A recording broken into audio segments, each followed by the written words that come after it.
हर हर महादेव और जय माता दी दोस्तों। स्वागत है आपका अपने चैनल इजी ट्रैवल इंडिया पर। मैं हूं मुकेश बागड़ा।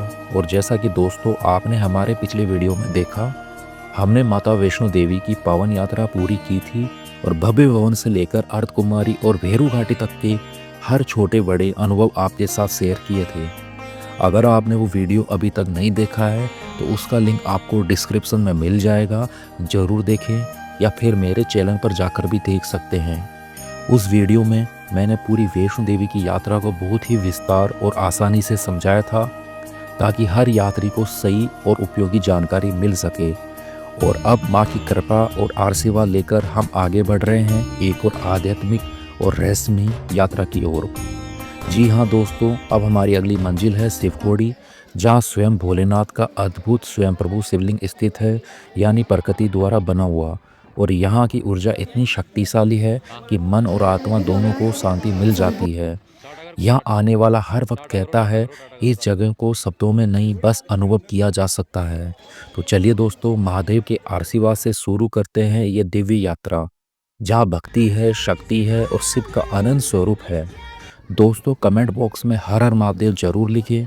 और दोस्तों आगे बढ़ने से पहले मेरी आपसे एक छोटी सी निवेदन है, अगर आप सच में भोलेनाथ के सच्चे भक्त हैं तो चैनल को ज़रूर सब्सक्राइब करें और साथ में बेल आइकन भी दबाएं। अगर आप बाहर की हर पावन यात्रा की पूरी जानकारी सबसे पहले पाना चाहते हैं तो अभी इसी वक्त हमारे यूट्यूब परिवार इजी ट्रैवल इंडिया से जुड़ जाएं, ताकि महादेव की हर महिमा, हर यात्रा का आशीर्वाद सीधे सबसे पहले आप तक पहुंचे। जय भोलेनाथ। और हाँ, अगर आप चैनल पर नए हैं तो इस वीडियो को लाइक करें, शेयर करें, ताकि मुझे पता चले कि कौन कौन मेरे साथ इस पावन यात्रा में जुड़ा हुआ है। अब बात करते हैं शिवखोड़ी कैसे पहुँचे। दोस्तों शिवखोड़ी पहुंचने के लिए सबसे पहले आपको अपने शहर से जम्मू आना होगा। आप चाहें तो बस, ट्रेन या फ्लाइट किसी भी माध्यम से आराम से जम्मू पहुंच सकते हैं।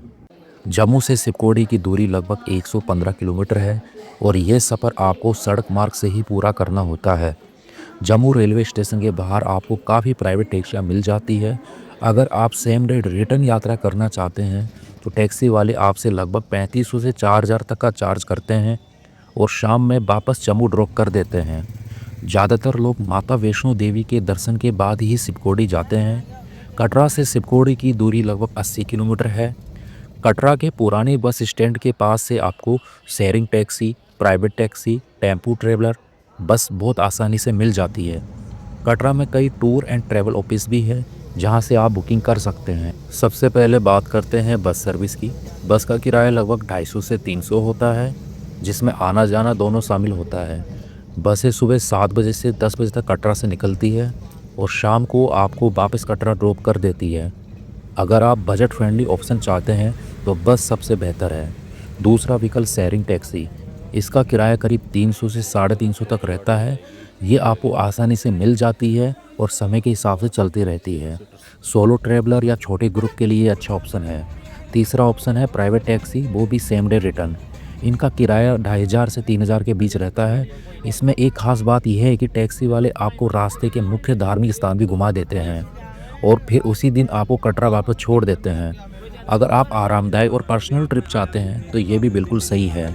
अगर आप 3 से 4 लोग हैं तो प्राइवेट टैक्सी आपके लिए सबसे अच्छा ऑप्शन रहेगा। और अगर आप शिवखोड़ी में एक रात रुकना चाहते हैं तो टैक्सी वाला थोड़ा अधिक, लगभग 3500 से 4000 चार्ज करेगा।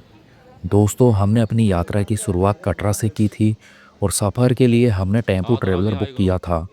हम कुल 14 लोग थे और ये बुकिंग हमने खाटू श्याम ट्रेवल से करवाई थी। हमारी बुकिंग जोगिंदर दास जी ने की थी, जो बेहद नेकदिल और सहयोगी व्यक्ति हैं। टेम्पू ट्रेवलर के ड्राइवर अतीश शर्मा जी ने पूरे सफ़र में हमारा शानदार साथ दिया था और रास्ते में आने वाले सभी महत्वपूर्ण स्थलों के दर्शन भी करवाए। उस समय एक दिन का टेम्पो ट्रेवलर का चार्ज 4500 रुपये था, लेकिन ध्यान रहे सीजन टाइम यानी दिसंबर, जनवरी, फरवरी में यही रेट बढ़कर लगभग 7000 से 8000 रुपये तक हो जाते हैं। अगर आपको टेम्पो ट्रेवलर, टैक्सी या कार बुकिंग करनी हो तो मैं आपको जोगिंदर दास जी और अतीश शर्मा जी का नंबर अपने डिस्क्रिप्शन बॉक्स में दे दूँगा। सफ़र के दौरान हमने हल्का ब्रेकफास्ट भी लिया था। रास्ते में आपको कई अच्छे रेस्टोरेंट मिल जाएंगे। हमने शर्मा भोजनालय में खाना खाया था जहाँ का खाना वाकई स्वादिष्ट था। सभी ने पराठे और मैगी खाई थी जो बेहद टेस्टी थी। यह जगह ट्रैवलर्स के लिए एकदम परफेक्ट है, जहाँ साफ जगह, तेज़ सर्विस, रेट भी काफ़ी उचित हैं। ब्रेकफास्ट के बाद इसी रास्ते में आपको आगे राफ्टिंग पॉइंट भी मिल जाएंगे। यह इलाका राफ्टिंग के लिए काफ़ी मशहूर है और लगभग हर 200-300 मीटर पर आपको राफ्टिंग बुकिंग की शॉप्स दिखाई देगी। यहाँ राफ्टिंग चिनाब नदी में कराई जाती है, जो अपनी गहरी नीली धार और तेज बहाव के कारण एडवेंचर लवर्स की पसंदीदा जगह है। यहाँ की खास बातें हैं, आपको कई ऑप्शन मिलते हैं, 3 किलोमीटर, 5 किलोमीटर, 7 किलोमीटर के रूट। रेट भी काफ़ी किफ़ायती होते हैं और बातचीत करने पर थोड़ा कम भी हो जाता है। पूरी टीम प्रोफेशनल होती है, लाइफ जैकेट्स, हेलमेट जैसे सभी सेफ्टी गियर देती है। गाइड पहले 5 मिनट का सेफ्टी ब्रेक देते हैं और फिर आपको बोटी लेकर नदी में उतारा जाता है। अगर आप कभी यहाँ आएँ तो राफ्टिंग जरूर करें। बहते पानी का रोमांच, पहाड़ों के बीच का नज़ारा और टीम के साथ चिल्लाते हुए रैपिड पार करना, यह अनुभव सच में यादगार बन जाता है। दोस्तों, इतना सुंदर और आध्यात्मिक सफ़र पूरा करके हम पहुंच चुके हैं भोलेनाथ के पवित्र धाम शिवकोटी महादेव के दरबार में।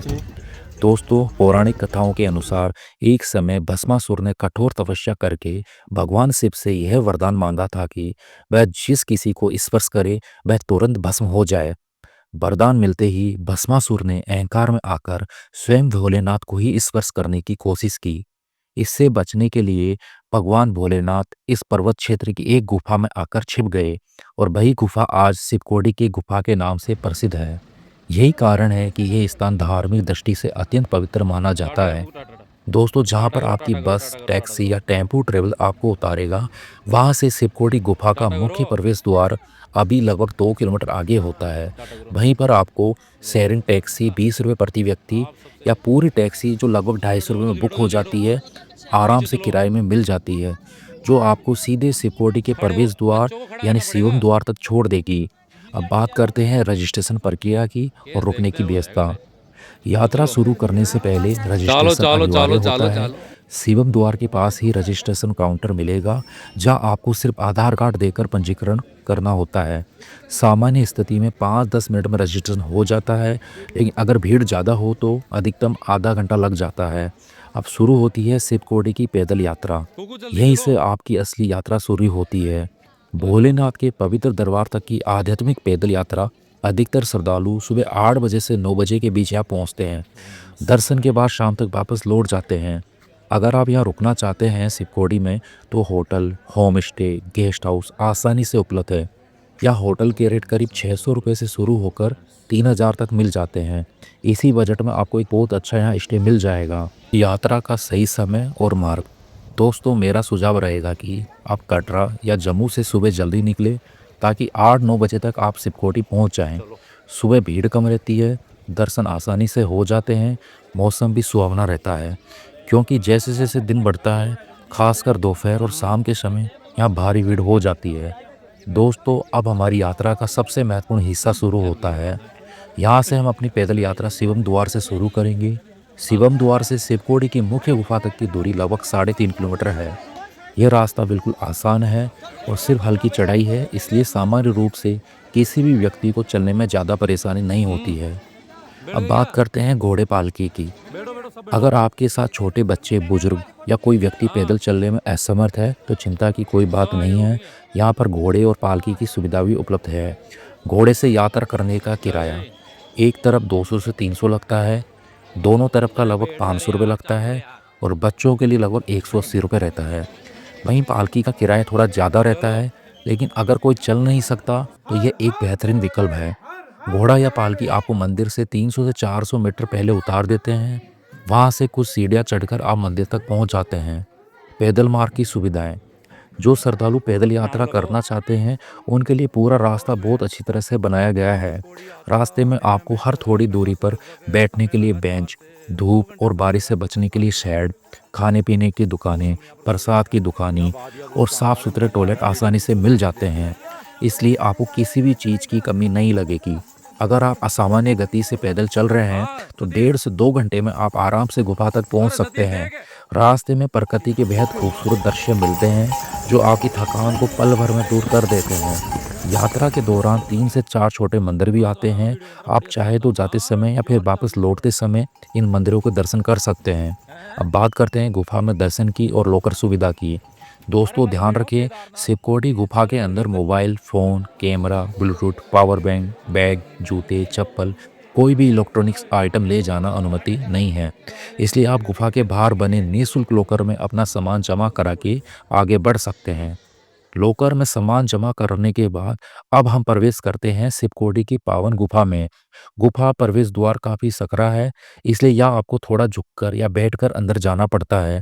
शुरू में लगेगा रास्ता बहुत छोटा है, लेकिन जैसे आप कुछ कदम आगे बढ़ते हैं, गुफा अचानक बहुत विशाल हो जाती है। गुफा के अंदर प्राकृतिक स्वरूप में भगवान शिव विराजमान हैं। उनके साथ माता पार्वती, श्री गणेश और कार्तिक जी का प्राकृतिक रूप दिखाई देगा। अंदर मौजूद पंडित जी यहाँ की मान्यताओं और विशेषताओं के बारे में बड़ा सुंदर वर्णन करते हैं। मान्यता है इस गुफा के अंदर 2 संकरे रास्ते जाते हैं, एक स्वर्ग की दिशा में, दूसरा अमरनाथ की गुफा की ओर। सुरक्षा कारणों से वह हिस्सा बंद है, लेकिन आस्था आज भी वही है। यहाँ का वातावरण इतना दिव्य और शांत है, आपके मन में सिर्फ ओम नमः शिवाय की ध्वनि गूंजती रहती है। दर्शन के बाद दूसरे सामान्य मार्ग से बाहर जाते हैं, जहाँ पर धार्मिक वस्तुएं, प्रसाद, स्मृति चिन्ह और दुकानें लगी होती है। यहाँ अक्सर भंडारे की व्यवस्था भी रहती है, इसलिए आप प्रसाद जरूर ग्रहण करें। ये अत्यंत स्वादिष्ट होता है। इसके बाद लॉकर से अपना सामान लेकर अब हम वापसी की यात्रा शुरू करेंगे। दोस्तों वापसी में आप चाहे पैदल आ रहे हों या घोड़े से, रास्ते में आने वाले श्री राम मंदिर में दर्शन जरूर कीजिए। यह मंदिर बहुत ही सुंदर और शांति से भरा हुआ है। यहाँ पर प्रभु श्री राम, माता सीता, हनुमान जी की अत्यंत मनमोहक और दिव्य प्रतिमाएं स्थापित है। इसी मंदिर परिसर में एक विशाल शिवलिंग भी स्थापित है, जहां आप जलाभिषेक कर सकते हैं और मनोकामना पूरी होने की प्रार्थना कर सकते हैं। प्राकृतिक वातावरण के बीच स्थित यह मंदिर सच में बहुत ही दिव्य और सुंदर है। यहाँ दर्शन करने से मन को अद्भुत शांति मिलती है। दर्शन करने के बाद अब हम वापसी की ओर चलते हैं। वापस सिवन द्वार पहुँच जाते हैं। यहाँ से आपको दोबारा शेयरिंग टैक्सी या वैन लेनी होगी, जो आपको वापस पार्किंग एरिया या उस जगह छोड़ देगी जहाँ आपने अपनी बस, टैक्सी या टेम्पो ट्रेवल खड़ी की थी। यानी जिस वाहन से आप आए थे वहीं वापस पहुँच जाना होगा। इसके बाद आप उसी वाहन से कटरा या जम्मू के लिए वापस निकल सकते हैं। अब बात करते हैं पूरी यात्रा में कितना समय लगता है। अगर आप सुबह 7:30 बजे से 8 बजे के बीच बस, टैक्सी, टेम्पो ट्रेवलर या कोई वाहन पकड़ लेते हैं तो आप आराम से शिवकोटी पहुंच जाएंगे, रजिस्ट्रेशन कर लेंगे, पैदल या घोड़े से यात्रा कर लेंगे, दर्शन करेंगे और वापसी के रास्ते में कई महत्वपूर्ण पावन मंदिरों के दर्शन भी कर लेंगे और शाम तक कटरा लौट जाएंगे। यानी कुल मिलाकर ये यात्रा 10 से 11 घंटे में हो जाती है। तो सरल शब्दों में बात करते हैं, शिवकोटी का दर्शन करने में आपका पूरा एक दिन लग जाता है। शिवकोटी दर्शन का सबसे अच्छा समय, शिवकोटी आप साल के 12 महीने कभी भी जा सकते हैं, लेकिन कुछ समय भीड़ ज़्यादा रहती है, जैसे अमरनाथ यात्रा के दौरान, नवरात्रों के समय। इन समय में यहाँ भक्तों की संख्या काफ़ी बढ़ जाती है। बाकी समय आप जब भी जाएंगे आपको यात्रा दर्शन में कोई समस्या नहीं होगी। अगर आप नवंबर से मार्च के बीच यात्रा कर रहे हैं तो अपने साथ गर्म कपड़े जरूर रखें, और अगर आप मानसून के समय जा रहे हैं तो रेनकोट या छाता अपने बैग में जरूर रखें। वापसी के रास्ते में पड़ने वाले अन्य मंदिर। दोस्तों शिवकोटी दर्शन पूरे करने के बाद वापसी के रास्ते में कई महत्वपूर्ण और पावन मंदिर पड़ते हैं। अधिकतर लोग यहाँ केवल शिवकोटी दर्शन करके लौट जाते हैं, लेकिन मैं आपको सुझाव दूंगा कि इन मंदिरों में भी दर्शन जरूर करें, क्योंकि ये भी आध्यात्मिक ऊर्जा और भक्ति से भरपूर स्थान है। चाहे आप बस से ट्रेवल कर रहे हो या टेम्पो ट्रेवलर से, ये मंदिर रूट में आते हैं और ज़्यादातर ड्राइवर इनके दर्शन भी करवाते हैं। हमारी यात्रा में भी हम 14 लोग थे। वापसी में टेम्पो ट्रेवलर से इन सभी महत्वपूर्ण स्थानों पर दर्शन किए थे। 9 देवी मंदिर, माँ की 9 शक्तियों का संगम। वापसी के रास्ते में सबसे पहले आता है 9 देवी मंदिर, जो अपनी पवित्रता, ऐतिहासिक मान्यता और अद्भुत ऊर्जा के कारण बेहद महत्वपूर्ण स्थान माना जाता है। इस मंदिर में माता दुर्गा के 9 स्वरूप एक साथ स्थापित है। इसी कारण इसे शक्तिपीठ के समान दिया जाता है। यहाँ पहुँचते ही वातावरण मौजूद घनघोर शांति, घंटियों की आवाज़ आपको भक्ति भाव से भर देती है। कहा जाता है यहाँ माता रानी के सामने जो भी सच्चे मन से प्रार्थना करता है उसकी मनोकामना अवश्य पूरी होती है। इसलिए यहाँ श्रद्धालु ध्वज चढ़ाने की परंपरा निभाते हैं। कई भक्त यहाँ कुछ समय बैठकर ध्यान भी करते हैं, क्योंकि इस स्थान की ऊर्जा मन को बेहद शांत, स्थिर और सकारात्मक बना देती है। अगर आपके पास समय हो तो यहाँ रुककर माता रानी के चरणों में कुछ पल बिताना एक बहुत ही दिव्य अनुभव रहेगा। अब बात करते हैं रास्ते में पड़ने वाले दूसरे मंदिर की, माँ चामुंडा मंदिर। नौ देवी मंदिर के दर्शन के बाद अगला पड़ाव आता है माँ चामुंडा मंदिर, जो माता के उग्र, शक्तिशाली और रक्षक स्वरूप को समर्पित है। मान्यता है कि यहाँ दर्शन करने से भक्तों के जीवन में मौजूद बाधाएं, नकारात्मक ऊर्जा, डर, कष्ट स्वतः दूर होने लगते हैं। मंदिर परिसर का वातावरण एकदम अलग है। यह आपको शक्ति, संकल्प, आत्मविश्वास की भावना स्वतः महसूस होती है। मंदिर के आसपास की प्राकृतिक सुंदरता, शांत पहाड़, शीतल हवा इस स्थान को और भी पवित्र और आध्यात्मिक बना देती है। बहुत से लोग यहाँ बैठकर ध्यान लगाते हैं, क्योंकि यहाँ ध्यान करने से मन को गहरी शांति, आत्मबल और मानसिक मजबूती मिलती है। अगर आप आध्यात्मिक यात्रा और वास्तविक एहसास करना चाहते हैं तो इस स्थान पर कुछ मिनट जरूर रुकें। अब बात करते हैं जित्तो बाबा मंदिर। आगे चलते हुए आता है जित्तो बाबा मंदिर, जो इस क्षेत्र के सबसे श्रद्धेय ऐतिहासिक धार्मिक स्थलों में एक माना जाता है। जित्तो बाबा को यहाँ के लोग किसान के देवता के रूप में पूजते हैं, क्योंकि उनका जीवन मेहनत, संघर्ष और न्याय के लिए समर्पित रहा है। यहाँ आने वाले श्रद्धालु भूमि संबंधी बाधाओं, खेतीबाड़ी में प्रगति, परिवार की समृद्धि और मानसिक शांति के लिए प्रार्थना करते हैं। बाबा धनसर मंदिर।